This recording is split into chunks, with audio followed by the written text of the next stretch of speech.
Assalamualaikum anak-anak, selamat pagi. Waalaikumsalam, Bo. Ya,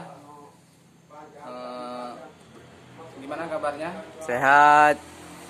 Sebelum memulai pelajaran, kepada ketua kelas, Bapak persilakan untuk membaca doa terlebih dahulu. Kepada ketua kelasnya dipersilakan untuk memimpin doa. Baik teman-teman, sebelum mulai pelajaran hari ini, alangkah baiknya kita membaca doa dulu sesuai kepercayaan masing-masing. Baca doa mulai.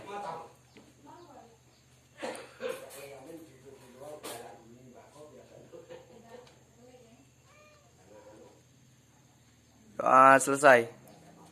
Baiklah. Bapak akan absen dulu ya sebelum mulai materi pelajaran hari ini. Ada yang tidak masuk? Ada Pak? Siapa yang tidak masuk? Ada berapa orang? Ada 2 orang. Itu ada keterangannya apa enggak? Yang satunya izin Pak, si Fajri. Tidak ada suratnya? Tadi nitip kabar sama saya. Oh, lain kali sampaikan teman-temannya kalau sakit atau mau pergi, tolong kirim surat. Ya Pak. Baiklah, kita mulai mata pelajaran hari ini ya, tentang las. Siapa yang sudah tahu pelajaran materi tentang las? Masih tahu yang dasar-dasar Pak. Las itu seperti apa sih? Penyambungan antara 2 besi setahu saya Pak. Ya, di sini kita akan melajari dasar teorinya dulu ya. Ya Pak. Materi las busur. Dasar teori. Las busur listrik adalah salah satu cara menyambung logam dengan jalan menggunakan nyala busur listrik yang diarahkan ke permukaan logam yang akan disambung. Jadi, proses penyambungan plat lebih tepatnya tadi ya. Iya, Pak. Menggunakan las. Pada bagian yang terkena busur listrik tersebut akan mencair. Jadi sistem kerja las yaitu dengan cara memanaskan suatu logam tadi hingga mencair dan akan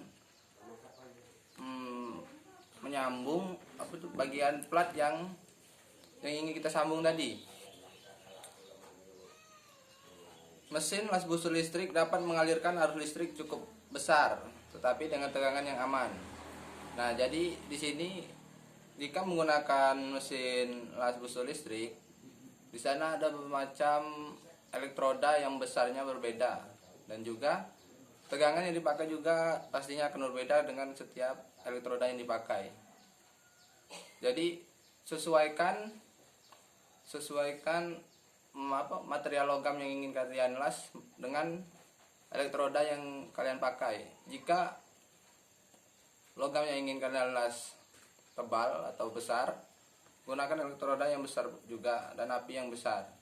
Jika ingin menggunakan logam yang tipis, maka gunakan elektroda yang tipis, yang kecil, agar apinya tidak terlalu besar dan tidak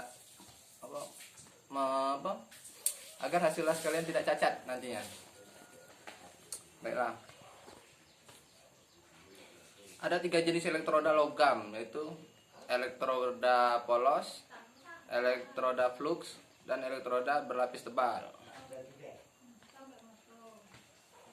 Pembentukan busur listrik, proses penyulutan. Pembentukan busur listrik. Pada pembentukan busur listrik, elektroda keluar dari kutub negatif katoda dan mengalirkan dengan kecepatan tinggi ke kutub positif anoda.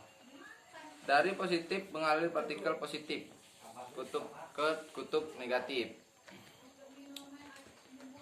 Setelah arus elektroda didekatkan pada lokasi jalur sambungan, disentuhkan dan diangkat kembali pada jarak yang pendek atau garis tengah elektroda. Kawat inti, selubung elektroda, busur listrik, pemindahan logam, gas pelindung, terak, kampulas. Nah, di sini ada beberapa cara untuk menyalakan busur listrik. Penyalaan busur listrik dapat dilakukan dengan menghubungkan singkat ujung elektroda dengan logam induk yang akan dilas dan segera memisahkan lagi pada jarak yang pendek. tersebut dapat dilakukan dengan dua cara, seperti pada gambar di bawah ini ya. Nah, pada penyalaan busur listrik itu kalian sentuhkan ke bagian logam yang sudah kalian tempelkan sebelumnya dengan kabel negatif ya.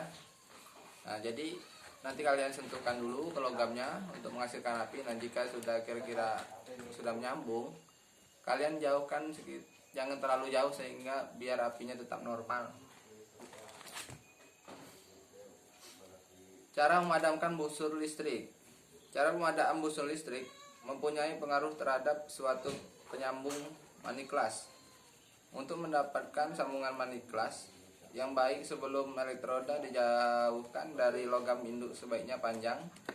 Busur dikurangi lebih dulu dan baru kemudian elektroda dijauhkan dengan arah agak miring. Pemadaman busur sebaiknya tidak dilakukan di tengah-tengah kawah las, tapi agak berputar sedikit seperti apa yang praktik yang sudah dilakukan sebelumnya, kan Bapak sudah ajarkan itu. Oh iya iya ya. Nah, alat dan bahan: mesin las listrik, palu las, tang penjepit, elektroda, kacamata las listrik, mister baja, nyiku, stopwatch, sarung tangan, sikat besi. Itu semua ada fungsinya ya. Menurut kita harus mematuhi ketiga tadi demi keselamatan kerja kita nanti. Palu las itu digunakan untuk membersihkan kerak-kerak hasil pengelasan. Tang untuk memegang benda kerja hasil pengelasan, karena sesudah melakukan proses pengelasan pastinya logam yang kita las tadi panas ya, jadi pegang menggunakan tang. Tang penjepit sama untuk menjepit benda kerja tadi. Elektroda itu yang berfungsi untuk mengelas, untuk menyambung tadi. Kacamata las listrik itu digunakan untuk melindungi mata dari percikan-percikan bunga api. Tentunya saat melakukan proses pengelasan akan menimbulkan bunga api di sana ya, untuk menjaga mata agar selalu terlindungi. Mister baja untuk mengukur benda kerja yang akan kita las tadi. Penyiku untuk mengukur siku dari bentuk, mungkin kita akan membuat siku nantinya membuat bentuk V. Nah, di sana untuk itu fungsinya, berapa derajat kemiringannya. Sarung tangan untuk menjaga tangan kita dari api las ya. Sikat besi untuk membersihkan juga fungsinya. Nah, baiklah, itulah tadi materi yang Bapak berikan. Apakah ada yang belum mengerti? Ngerti Pak. Baiklah. Besok kita akan melakukan praktik jika sudah mengerti. Kita langsung ke bengkel besok ya. Jadi Ya, besok Bapak Arab membawa werpak ya. Ya Pak. Baiklah, sebelum menutup pelajaran pada hari ini, Bapak meminta kedua kelasnya untuk memimpin doa, dan jika ada kata-kata yang salah, Bapak mohon maaf, dan kepada Tuhan Bapak mohon ampun. Wabillahi taufiq wal hidayah. Wassalamualaikum warahmatullahi wabarakatuh. Waalaikumsalam warahmatullahi wabarakatuh.